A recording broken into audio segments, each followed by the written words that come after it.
Hi friends, welcome to లక్షణాలకి channel. ఇప్పటి వరకు ఇంకా ఎవరైనా సబ్స్క్రైబ్ చేయకుండా ఈ వీడియో చూస్తున్నట్లయితే ముందుగా సబ్స్క్రైబ్ చేసేసుకొని పక్కనే ఉన్న బెల్ ఐకాన్ని క్లిక్ చేసేయండి.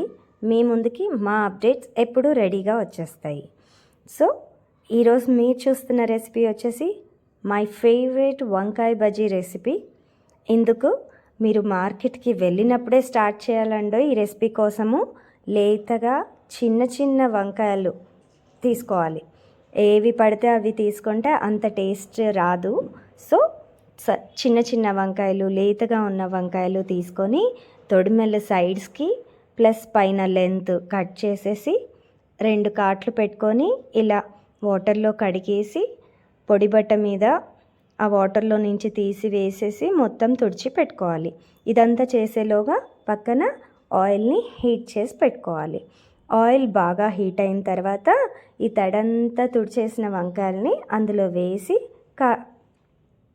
ఫ్రై చేసుకోవాలి. డీప్ ఫ్రై ఇక్కడ చూపిస్తున్నాను కదా, ఇలా మొత్తం బాగా తొందరగానే అయిపోతుందండి. ఇది అస్సలు టైం టేకింగ్ ప్రాసెసే కాదు. ఈవినింగ్ స్నాక్స్ ఎప్పుడైనా సరే మీకు బోర్ కొడుతుంది, సంథింగ్ ఏదైనా న్యూగా అనుకున్నా కూడా ఇలా వంకాయ బజ్జీ చేసుకొని తినండి. నోటికి చాలా రుచిగా ఉంటుంది.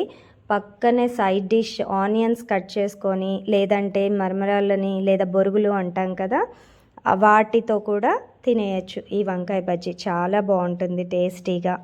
చూస్తున్నారు కదా, ఇలా మొత్తం డీప్ ఫ్రై చేసేసుకోవాలి. వంకాయలు బాగా మగ్గిన తర్వాత, ఫ్రై అయిపోయిన తర్వాత వాటిని తీసి పక్కన పెట్టేసుకొని చల్లార్చుకోవాలి. వంకాయలు చల్లార్చిన తర్వాత ఇందులో వెల్లుల్లి కారం, లేదా మేమైతే వెల్లుల్లి మిరప్పొడి అంటాము, ఆ కారాన్ని ప్రిపేర్ చేసి పెట్టుకోవాలి. సారీ, నేను ఇక్కడ వీడియో తీయడం కుదరలేదు నాకు.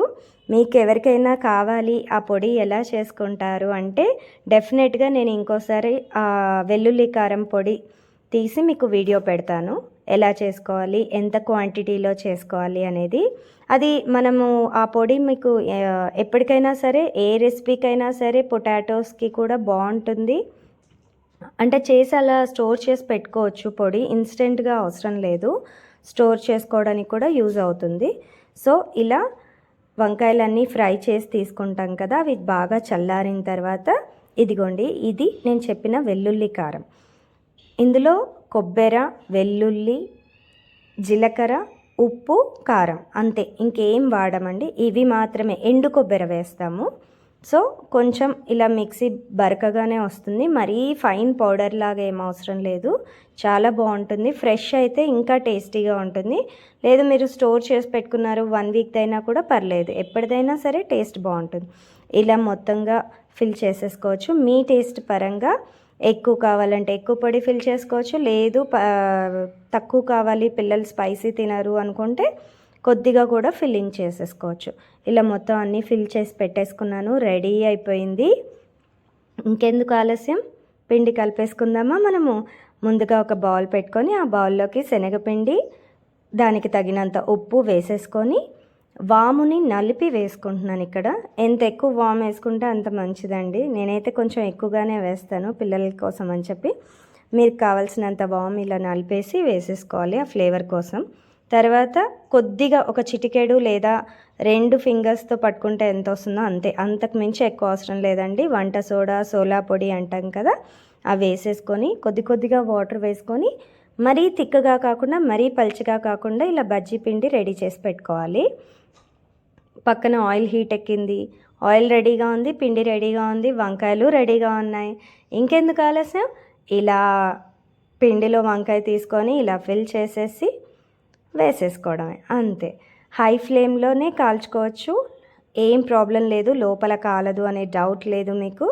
హై ఫ్లేమ్లో హ్యాపీగా కొంచెం బ్రౌనిష్ రెడ్ కలర్ వచ్చేలాగా కాల్చుకొని తీసేసుకోవడమే. మరీ తెల్లగా తీసుకుంటే చల్లారిన తర్వాత తినడానికి కొంచెం టేస్ట్ అంత అనిపించవు. నేనైతే కొంచెం బ్రౌనిష్ కలర్లోనే ఎక్కువ రెడ్ కలర్లోనే తీసుకుంటాను. మీకు కావాల్సిన దాని ప్రకారంగా మీరు తీసేసుకోవచ్చు. ఇలా 2 వైపులా దానిని తిప్పుతూ కాల్చుకోవాలి. ఇంతే అండి. వంకాయ ఇష్టం లేని వాళ్ళు ఎవరుంటారు చెప్పండి. వంకాయ ఇష్టం అని, ఈ రెసిపీ నచ్చిన వాళ్ళు కానీ వంకాయ బజ్జీ నచ్చిన వాళ్ళు కానీ ఇప్పుడే కమెంట్లో యాడ్ చేసేసేయండి. ఎంతమంది ఈ వంకాయ బజ్జీకి ఓటేస్తారో చూసేద్దాం మనం కూడా. నేనైతే ఫస్ట్ ఉంటాను ఓట్ వేయడానికి. చూసేద్దాం ఇంకెంతమంది ఈ రెసిపీకి ఫ్యాన్స్ ఉన్నారని చెప్పేసి. ఇలా వంకాయ బజ్జీలు బాగా రెడ్ కలర్లో చేసేసుకొని తీసేసుకోవాలి. పక్కన ఆనియన్స్ కానీ బొరుగులు మరమరాలు అంటాం కదా, వాటితో కానీ సర్వ్ చేసేసుకొని తినేస్తే సూపర్ యమ్మీ టేస్ట్. మరిన్ని అప్డేట్స్ కోసం మా ఛానల్ సబ్స్క్రైబ్ చేసుకోవడం మర్చిపోకండి. లేక్షణ లిఖిత్ ఛానల్ మర్చిపోకండి, గుర్తుంచుకోండి. సో వెల్లుల్లి కారం కూడా ఎవరికైనా వీడియో కావాలి అనుకుంటే నాకు కమెంట్లో పింక్ చేయండి. తప్పకుండా మీకోసం ఒకసారి వీడియో తీసి మీ ముందుకు వస్తాను. Thank you for watching. Me comments కోసం ఎదురు చూస్తూ మీ లేక్షణ లిఖిత్ ఛానల్.